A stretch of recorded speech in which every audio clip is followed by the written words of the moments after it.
achieving peace based on justice and the ethical responsibility shouldered by the religious leaders to work for ending conflicts, struggles and wars. This will be the main topic for today, and that was the second top story for today. I think we have another telephone guest, Dr. Asmaa zieny. Thank you very much for being with us tonight on the Daily Debate. It is always a pleasure to be in your company. Thank you. Anytime. Of course, we have seen the address or the speech of Grand Imam of Al-Azhar, Dr. Ahmed Al-Tayyib, and focusing on the aggression in Gaza, focusing on finding peace and security, not just for the Middle East, not just for the region, but internationally, focusing on cooperation and tolerance between religions, not just about Islam, it's not just about the Christianity, especially that the meeting is taking place, or the conference is taking place in the Vatican, the meeting that will be taking place between the Grand Imam of Al-Azhar, Dr. Ahmed Al-Tayyib, and Pope Leo XIV of the Vatican.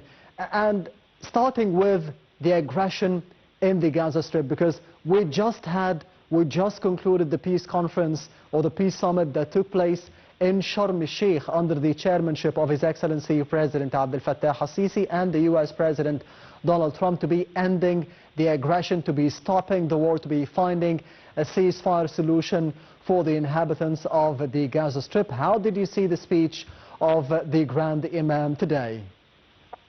Truly, the participation itself, the participation of the Grand Imam, Professor Ahmed Al-Tayyib, the Grand Imam of Al-Azhar, the participation to the Santa Ejaido Community Conference is a confirmation on the role that Egypt is playing in solving the whole conflict taking place in the world, and especially, of course, the situation in Gaza, in occupied Palestine, that we have a firm stance that the peace, achieving peace in the world, is relevant and related to the having justice, equality of everyone.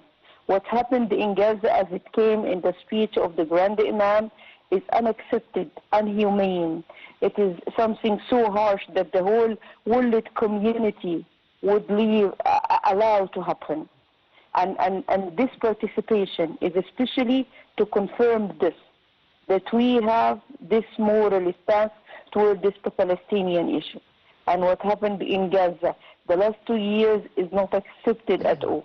If the whole world is seeking to achieve peace, peace should be based on equality and justice. Yes, and speaking of peace, Grand Imam of Al-Azhar, he praised the countries that took the brave decision to be recognizing the state of Palestine, as we did see over the past month before the peace summit that was concluded in Sharm el-Sheikh, or took place in Sharm el-Sheikh under the chairmanship of President Abdel Fattah al-Sisi. We have seen the recognition of the state of Palestine by a number of countries like France, like Portugal, like Canada, the United Kingdom. How do you see the importance of the Grand Imam mentioning such a step today? It's paying a tribute, and the whole situation, the recognition of the Palestinian state day after day from major international powers and so big countries like Canada, as I said, and UK and others. It is like a crowning of the diplomatic efforts that Egypt has been playing for many, many years, that the justice solution for the situation in occupied Palestine is based on having the two-state solution. And this recognition of the Palestinian state is, the Imam mentioning this in his speech, is a special tribute for the countries that started to see what is happening truly, what is happening on the ground, what was happening in the occupied Palestine and in Gaza during these harsh last 2 years. Dr. Asmaa, one of the main topics tackled by the Al-Azhar Grand Imam for today in his speech was that there is the freedom of speech, there is a freedom of will, disregarding religion, the other religions, and disregarding genders as well. How do you see the importance of pointing out those two topics in specific today? Truly, this international gathering of Saint-Israel community, gathering peace, gathering leaders, heads of states like the Italian president and her eminency, the Queen of Belgium, and other. It's gathering like more than 296 leaders and officials, religious leaders from the whole world. And gathering leaders from more than 35 countries. This is very important platform to say that inclusion is the key to achieving sustainable peace. If we really are eager to achieve peace, everyone should be included in making the decision. Everyone should be brought to the table, regardless of its gender, background, religious background, whatever. Inclusion is the key to achieving sustainable peace in whole the world and especially in Palestine. And this was affirmed by the Grand Imam to say that Al-Azhar is empowering and is supporting women in all forms and in all ways of making decisions. Yes, another important topic that was tackled by the Grand Imam within his speech in the Vatican for today was that we need more dialogue between the followers of different faiths to be having more cooperation and better coexistence. How do you think this could be achieved? What are the steps that could be implemented? This gathering, this international gathering, is like a continuation of the continuous effort exerted by Al-Azhar and by the Grand Imam, Professor Ahmed Al-Tayyib, that was previously seen in the form of the document that Al-Azhar had with Vatican before, human fraternity. This is a continuation of this effort. Al-Azhar is affirming that we are following the same steps. Of course, the meeting that will gather the Grand Imam of Al-Azhar with Pope Leo XIV is like confirming and making sure that Al-Azhar is taking the same moral situation towards the dialogue between Muslims and Christians in our model, because this is so crucial in achieving sustainable peace in this world where the whole globe is in a very bad need to have this dialogue, a meaningful and impactful dialogue between Muslims and Christians, to be able to achieve the dream of hope, the dream and hope of peace that we are willing to have.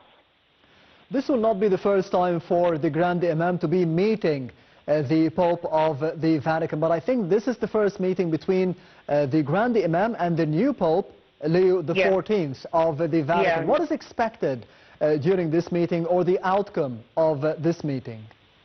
Of course, we at Al-Azhar receive some leaders from the Vatican every now and then, but this a very important meeting is a crucial one, because as I see it is making sure that the situation, we are continuing the steps, we are following the same track. Al-Azhar started the dialogue with the Vatican, and we have this very important document, human fraternity. We are affirming that we are still having this moral situation. We are continuing dialogue because the world needs all religious leaders to be flexible and open like the Grand Imam in his form of dialogue.